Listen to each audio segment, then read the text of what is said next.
Well, happy Mike, welcome back. The next stage of the immigration reset is here, but why so late? The skilled migrant category, closed for 2 years, has finally been reopened, putting us months behind Australia in the battle for talent. So Immigration Minister Michael Wood joins me now. Tenakwe. Yeah, look, international fight for talent that's been going while we've sort of been sitting on our hands. Why has it taken so long to reopen this category? Oh, kia ora, Simon, and good morning. This category is now reopened and we're moving forward relatively quickly with it, but it's not right to say that we've been sitting on our hands. So when it comes to residency, for example, we've now granted 110,000 people residency through the Residence Visa 21 program. Yep. That's about 3 times as many people as you would usually grant per year under the skilled migrant category. But are they the skilled migrants that we need? They're the people that were here, wanted to get residency when they were already here before the pandemic hit. This is skilled migrants that we need for the workforce shortages. Well, that's right. Well, they both are. In both cases, it's generally the case that people come to New Zealand, get into work and then pursue a residency pathway. And I'll just be really clear, 110,000 people through that category given residency, far and above what we were providing pre-COVID. That's been a really significant response to retain people here in New Zealand in important but to attract the other people that we do need. I mean, Australia reopened their skilled migrant category at the end of last year. Yeah. So we're way behind them and they are our biggest competitor. Well, as I've just explained, we're not behind because we have actually been granting more residence visas than we've ever granted before.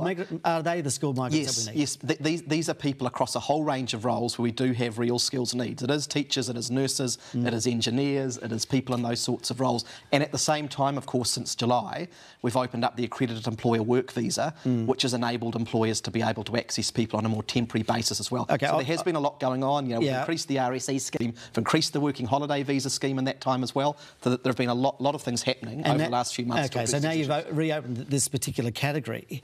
But in the short term, you're going to make it harder for migrants to come in. You're raising the points from 160 to 180.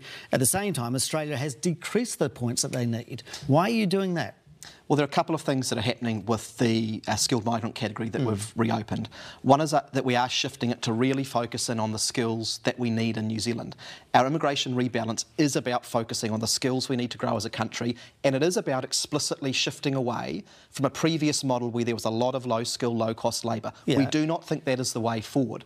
But at the same time, what we're doing, we will be raising the bar a little. But then what we've also done has been that we've removed the planning range. So previously we had a slightly lower bar, but actually only 40% of people are allowed to go through the gateway.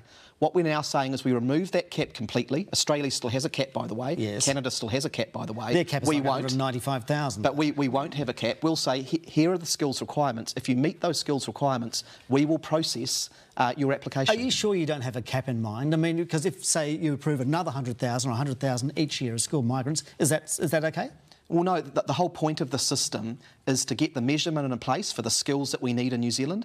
If people meet that measurement, then we will process their visa applications. That is a very deliberate shift we have taken to make sure that we are meeting the skills gaps. So if they meet all the criteria, you can't say no?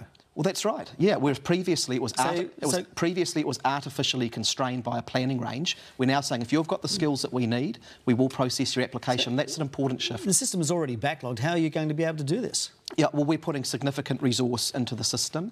And in fact, when it comes to work visa applications across the system, we're generally now operating within the timeframes that we set at the beginning. So there's good progress that's been made there. Okay. There's 100 new people that have been brought in to process visas in the coming months as well. So we are really focusing on getting the processing to where it needs to be. It seems like a complete reversal of the 2017 Labor sort of policy where you wanted to reduce immigration by 20 to 30,000 because of fears of the pressure on infrastructure and housing and jobs and schools. Are you happy with that? Are you not worried about that pressure anymore? The immigration rebalance that we're moving forward with is about doing a few things, and it's really consistent with what we've said over the last few years. Firstly, it's about really focusing the system hard in on the skills that New Zealand needs, and so where that's the case, we'll have supportive settings. So, for example, with that skilled migrant category, there'll now just be kind of one application stage instead of a complicated two-step stage. At the same time, we are saying in the immigration rebalance, we want to shift away from that over-reliance on low-skilled and low-wage labour that was bad for our economy and bad for migrants often, and opened up exploitation avenues. So, for example, with the accredited employer work visa, we have now said, well, there has to be a median wage requirement in there. Well, let's talk about that. So this is the overhaul that you're proposing, and you're running out for consultation at the moment of the skilled migrant category next year. But it seems it's going to favour white-collar workers and academic qualifications. You have a PhD, you get 6 points you get automatic residency. You're a truck driver, you've got 10 years of overseas experience, you can't get in. Why are you going down that path? OK. Well, the skilled migrant category is one part of the residency pathway mix. So we've got that there. So a truck driver who has 10 years experience overseas may be able to get a job here for temporarily, but there's no pathway to residency, is there? But OK, but over the current 18-month period that we're in, through the through the Residence Visa 21 program, we'll be enabling about 210,000 people like that to gain residency. Through the Green List program, we then are able to target particular professions or roles where we are really feeling those pressures and be able to support people into residency pathways. Well, let's see. Yeah, and actually, the Green List and Residence Visa 21 will actually take up the majority of the slack in terms of residency pathways. The trucking industry is really on your case on this. They say there's 9,000 drivers short, including 400 waste truck drivers. Are you saying that you've already got all those people through the Residence Visa accreditation to pick up our rubbish? Because they're saying they don't have those people. Yeah, I'm saying a couple of things here. The first is that there are very clear and relatively simple pathways for sectors like that one to recruit people from offshore. But you're not offering residency for those. If I could just finish. So the accredited employer work visa is a relatively simple bar. Make sure you're accredited, that is, you haven't been caught out ripping off your workers. Advertise for 2 weeks in New Zealand to check there are no workers and pay the median wage. You can pretty much go and recruit overseas. Now, one of the challenges there for this sector and others, and we just have to be aware of this reality, these shortages you're talking about, they're real in New Zealand. I accept that.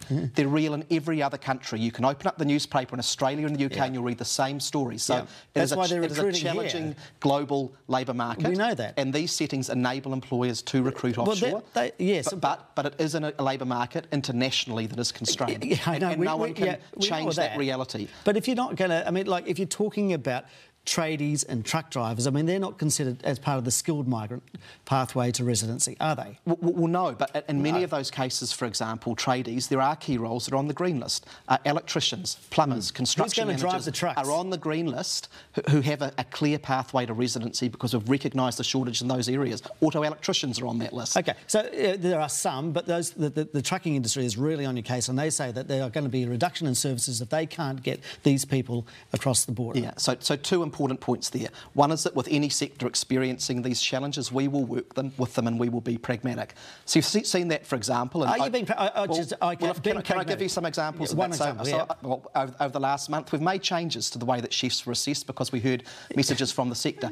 We've doubled the number of capped working holiday visa places to support the hospo sector. So when I hear a call like that from the trucking sector, I'll sit down and work with them. So you promise to sit down with them? Okay. Absolutely. All right, what about the call from the nurses? I mean, you're not doing anything about that. They still have a 2-year pathway work to residency when other people can come straight in. Sure. So are you going to listen to the people on that? So what we've done with nurses has been to provide all 13 categories of nurses with that 2-year pathway to residency. That is starting to attract nurses into New Zealand. We've had hundreds of nurses who have come in over the last few months. I will continue to keep that setting under review, as I do with the others. Right. And as I say, we've shown where we've been willing to be pragmatic, where the evidence is stacked up, to make adjustments where we need to. I do just want to come back to one really important thing in the rebalance, though, Simon, when we're talking about drivers, for example. One of the reasons that we have labour shortages in some of these sectors is that for 20 or 30 years, we have had poor terms and conditions in these sectors. We have not had training pathways in New Zealand. And you're working on that, right? The rebalance is about having the immigration system here, but linked in with better skills and training and pay pathways to build up the domestic sector. So in the case of bus drivers, for example, we've put $61 million in the budget this year. I know you're working on that, but there's the shortfall in the meantime. Look, we're running out of time, but can you give a guarantee that you're going to keep an open mind for nurses and drivers? Across all of these areas, I keep an open mind. Where we need to be flexible and we need to be pragmatic, we will do that. Immigration Minister Michael Wood, thank you very much for your time. Thank you.